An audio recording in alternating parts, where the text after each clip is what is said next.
मार्गशीर्ष मास की शुक्ल पक्ष की एकादशी को मोक्षदा एकादशी कहा जाता है। ये एकादशी सभी पापों का नाश करने वाली और मोक्ष प्रदान करने वाली मानी गई है। स्वयं भगवान श्री कृष्ण ने इसके महत्व का वर्णन किया है। प्राचीन समय की बात है। वैखानस नामक एक प्रतापी राजा गोकुल नगर में राज्य करता था। वह धर्मपरायण, सत्यवादी और प्रजावत्सल था। राजा के राज्य में सुख समृद्धि थी, लेकिन एक दुख उसे भीतर ही भीतर कचोटता रहता था। राजा का पुत्र पूर्व जन्म के पापों के कारण राक्षस योनि में जन्म ले चुका था। वह रात के समय नगर में घूमकर लोगों को डराता, पशुओं को मारता और भारी उत्पात मचाता था। राजा ये देखकर अत्यंत दुखी होता और सोचता कि आखिर उसके पुत्र को ये भयानक जीवन क्यों मिला। एक दिन राजा ने अपने मंत्रियों से परामर्श किया और महर्षि वशिष्ठ के आश्रम जाने का निर्णय लिया।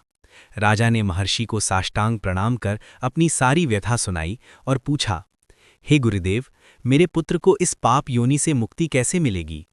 महर्षि वशिष्ठ ने ध्यान लगाया और बोले, राजन, तुम्हारे पुत्र ने पूर्व जन्म में कई निर्दोष जीवों की हत्या की थी, इसलिए उसे ये दंड मिला है। लेकिन मार्गशीर्ष मास की शुक्ल पक्ष की मोक्षदा एकादशी का व्रत करने से उसके पाप नष्ट हो सकते हैं। महर्षि ने राजा को व्रत की विधि समझाई। एकादशी के दिन पूर्ण उपवास या भलाहार करें, भगवान श्री विष्णु की पूजा करें, विष्णु सहस्त्र नाम का पाठ करें, रात्रि में जागरण करें, द्वादशी के दिन ब्राह्मणों को भोजन और दान दें। राजा ने पूरी श्रद्धा और नियम के साथ मोक्षदा एकादशी का व्रत किया। उसने भगवान विष्णु से प्रार्थना की, हे प्रभु, यदि मेरे व्रत में कोई भी पुण्य हो तो वह मेरे पुत्र को प्राप्त हो। व्रत के प्रभाव से उसी रात राजा के पुत्र का राक्षस शरीर नष्ट हो गया और वह दिव्य रूप में प्रकट होकर स्वर्ग की ओर प्रस्थान कर गया। जाते समय उसने कहा, पिताजी, आपके व्रत के पुण्य से मुझे मुक्ति मिल गई है। ये देखकर राजा की आंखों से आनंद के आंसू बहने लगे। वह समझ गया कि मोक्षदा एकादशी का व्रत वास्तव में मोक्ष देने वाला है। तभी से ये एकादशी मोक्षदा एकादशी कहलाने लगी। इस व्रत को करने से न केवल स्वयं को बल्कि अपने पितरों को भी मोक्ष की प्राप्ति होती है।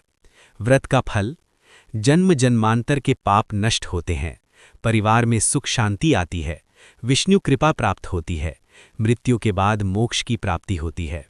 कथा का सार, जो भी भक्त श्रद्धा, नियम और भक्ति के साथ मार्गशीर्ष शुक्ल पक्ष एकादशी का व्रत करता है, उसके समस्त कष्ट समाप्त हो जाते हैं और जीवन धन्य हो जाता है।